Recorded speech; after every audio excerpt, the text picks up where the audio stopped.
Dian. I'm 13 years old and I live in Bulacan, Philippines. Halo! Nama saya Zahwa. Nama saya Zalfa. Saya umur 10 tahun. Dan saya umur 10 tahun. Kami tinggal di Jakarta. School is a place where we discover our talents and enhance our knowledge. And it is also my second home. Bagi saya, sekolah adalah tempat untuk belajar, menuntut ilmu, bertemu dengan teman, dan bermain dengan teman.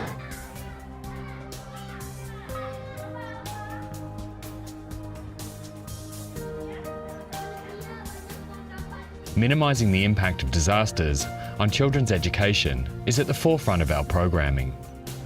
To enhance the quality of these programs for children, we gathered data from research we undertook in a range of countries globally. And the research fit into a bigger project for improving school and urban resilience in 5 countries.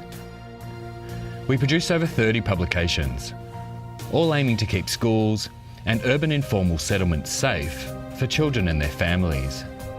These publications fit under 10 research topics and 3 themes. The first theme is policy and the enabling environment. This is all about understanding what factors help develop a culture of disaster risk reduction and school safety. The research showed that there are 5 top enablers of policy development and implementation for comprehensive school safety. Number 1, civil society groups are vital. With their voice and number, they are in a strong position to advance school safety policy.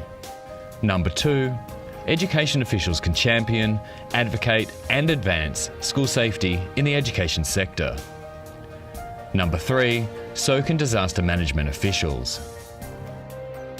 Number 4, when we have strong proof that disasters impact education, it helps us convince policymakers to invest in safer school facilities and improved school disaster management. Finally, number 5, we found that local government officials in places that are affected by big disasters or frequent hazards usually prioritise school safety more. When school safety is prioritised, both governments and people push for its implementation.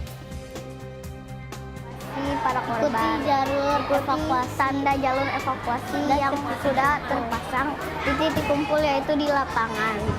If a disaster struck in my school, I will execute what I learned from the drills, like don't panic and life-saving action like drop, cover and hold. The second theme of research shows how hazards impact education. It provides evidence on how children's school attendance and continuous learning is affected, what it means for people's livelihoods and relationships, and what would happen to children if they missed out on their education. We found that hazards and disasters affect children more than just losing school days and damaging schools. They also suffer physical, social, and psychological issues. We need to strengthen local capacity to respond to hazards. 2012 and a massive flood has happened. We skipped 3 weeks in classes, and when I'm just in the house, and when we come back to school, the things, the books, the chairs are damaged. Investing in reducing disaster risks by building safer schools and replacing or retrofitting dangerous ones, implementing ongoing school disaster management, learning and practicing disaster response skills, planning for education continuity when disaster strikes, we all need to work together to make these happen. We also need to mitigate economic, social and psychological impacts on children and their families and communities. And learning about these is the first step. The last theme of research is on solutions for child-centred risk reduction and school safety. This includes revealing what good approaches are working and how to scale them up. The research found that it's important for children to influence adults in their lives on this subject, to help people see that there is a lot they can do.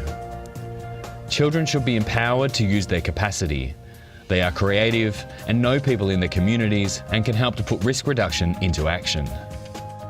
Children's voices are important because we want to live in a better community, in a better place, where we can attain our rights.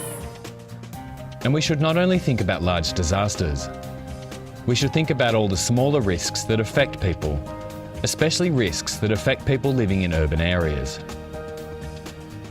Many people have done good work on risk reduction and urban resilience focusing on children. The question is, how do we scale this up? We need strong monitoring and evaluation to understand why their projects were successful. We need to include local authorities when we plan projects. This is how good practices can grow widely and keep more people safe. People all over the world are using this research to inform their work, making children and families safer. If you want to share your research or you have ideas for future research and advocacy on disaster risk reduction, we want to hear from you. Together, we're building a better world for children.